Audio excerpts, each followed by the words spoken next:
You've chosen the right combination of rifle, optic, and ammo. You've spent hours on the range making sure that you're proficient with reasonable distances for your rifle and skill level.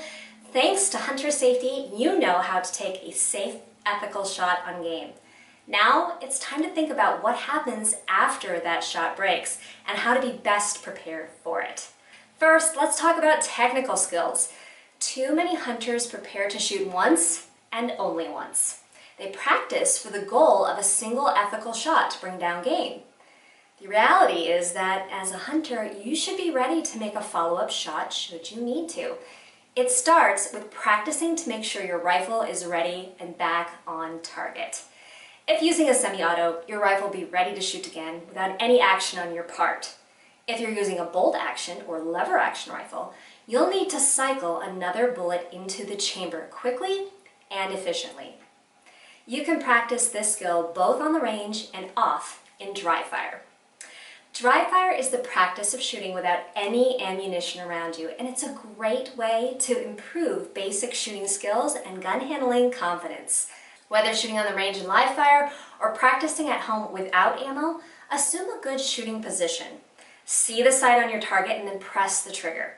After the shot breaks so you hear the click in dry fire, train yourself to keep your head down. Continue to look through your optic as you manipulate the bolt or lever and get ready to make a follow-up shot. Frankly, it is tough to fight the urge to lift up your head over your rifle to try to see better what's happening in front of you. If you do, it makes getting back down onto the gun and into position a challenge, especially when you're excited. You can learn to break that natural response by practicing for a quick follow-up shot every time you shoot. Take a moment to observe your target and what's around it to train yourself to make a mental note of where you last spotted your game in order to be able to retrieve it successfully. This will help you to remember to do so in the field. Speaking of excitement, let's talk about how you'll feel. Ever heard the term buck fever? Well, it's what happens to so many hunters, new and experienced alike.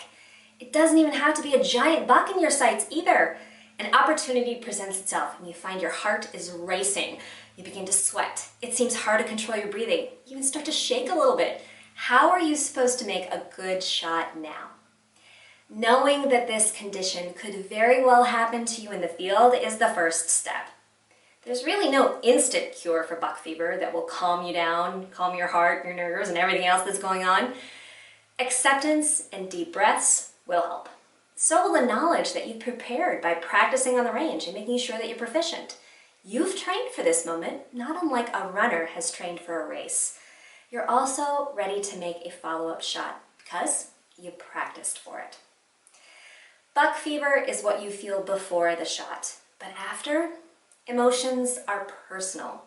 Each successful hunt is a life experience that goes beyond even the preparation and time in the field.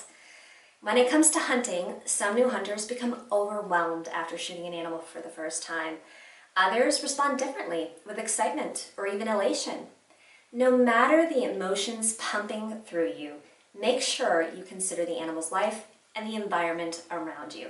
Both deserve your respect.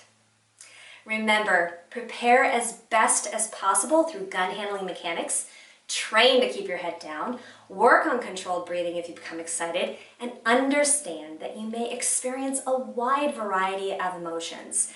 It's what makes hunting a thrilling, personal adventure.